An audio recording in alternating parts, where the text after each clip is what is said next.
A few months ago, if I told you that we were going to finally get a vote here in terms of gun legislation, gun reform, an assault weapons ban wouldn't even be in the package, and there's going to be a big fight here to have universal background checks, would you have thought that's the reality of Washington today, or did you think we'd be farther along than we are? I would have thought we'd be further along. I would have thought that Newtown would have changed everything. You know, we keep on experiencing these tragedies, whether it's a school in Connecticut or a movie theater in Colorado or a university in Virginia. And we keep on saying that these are teachable moments and we'll get it right. And then we very quickly forget the lessons that we were taught and we get it wrong. And while I'm hopeful that we'll pass something that will help reduce gun violence in this country, it's just not going to be enough unless it is comprehensive and unless it really gets at the root of the problem. You're in a leadership position in the House, and you can count votes better than I can, but here's what I don't understand. Usually when there's a poll that 90% of Americans agree on, and that's a universal background check, and even the assault weapons ban, 3 in 5 Americans agree they'd like to see it in place, it shouldn't be such a tough road to hoe, yet it's like fingers crossed here that we'll get some form of a background check. What's wrong here with the math that I'm not getting? Why is it so hard, for crying out loud, even on a background check, to get the thing through? The NRA is not out of touch. Not only is it out of touch with America, it's out of touch with its own membership. A majority of NRA members support universal background checks. A majority of NRA members don't believe that you need 100 rounds in a magazine. And yet the NRA spends almost unlimited amounts of money trying to convince people that sensible gun violence prevention is akin to taking away people's firearms. I support the Second Amendment, but I also support responsible gun ownership. If you need 100 rounds in a magazine as a hunter, I question your skill as a hunter. And yet the NRA continues to manufacture this sense that this is a Second Amendment issue. It is not a Second Amendment issue. People have the right to bear arms, but they have a responsibility to bear those arms responsibly. You know, Congressman, I've banged on Wayne LaPierre. I've gone after Republican leadership that pushed this canard that somehow you got background checks or databases, they're going to come for your guns. But I'm sorry, Harry Reid here, where was he on this, in that we can't even get it included in the bill because he says he can't round up enough votes, which it seems includes one of his own.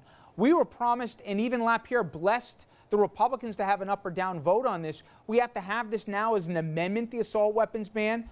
Democrats, I think, deserve a little bit of heat on this in the Senate. You're right. One of the smartest things we could do in this country over on the Senate side is to have filibuster reform, because the fact of the matter is there are 51 votes to pass comprehensive gun violence prevention. Those votes are there. They're there on the Democratic side, but all it takes is one Republican senator who's saying that they'll filibuster this forever. And nobody wants to see a filibuster forever. So, we need to clean out the system. We need fundamental reform in our government so that we could tackle these issues. And at the very least, give people a vote. There will be a vote on universal background checks in the Senate, and there will be a vote on an assault weapons ban in an amendment. Now, on the House side, the leadership of the House of Representatives has a fundamental obligation to let members of Congress, no matter what their ideology may be, vote. Let them vote for it, let them vote against it, but make them vote so that we can be accountable to the people who we represent. And if the leadership of the House of Representatives tries to hide behind the Senate or hide behind the filibuster and say that they won't even allow a vote on these important elements of gun violence prevention, then they should be held accountable for that. You got an idea, Congressman? I know you were involved in this last election cycle, and you did a good job in terms of getting from your party more people into those positions. But something's wrong with the optics here, where you've got the police, you've got the military, you've got the visuals of the Newtown families that break your heart every time you see them. They're all in support for this. Yet you got to have Michael Bloomberg write a check out of his own pocket for $12 million to try and advance the issue. Has this thing not been marketed the right way to the American public? Somehow, some way, 100+ days after these shootings, we're almost in the same place we were before. You know, Richard, who would have ever thought that the question would be whether this is being marketed effectively? after what happened in Connecticut. I mean, what kind of marketing do you need when you see the headlines and the funerals that you saw in Newtown, Connecticut, and the headlines and the funerals that you saw from a movie theater in Colorado, and the headlines and the funerals that you saw from a massacre at Virginia Tech? This shouldn't be about marketing. This should be about doing what is right and that what most of the Americans want us to do. And so I think what has to happen is we have to get away from this kind of top-down where the NRA decides what's good for America, where one guy named Wayne LaPierre decides what's good for America, or on the other side, where my friend Michael Bloomberg is trying to develop messaging. This has to be grassroots. We need the American people to simply say enough. Enough of this insanity. Let these members of Congress take a vote. We will hold them accountable for a vote. But, you know, my Republican friends keep saying that, you know, we should listen to America. They should listen to America. Pass background checks universally. Pass a limit on how many rounds can be in a magazine. Pass those common sense gun violence prevention efforts that most Americans support, and we'll be a better country for it.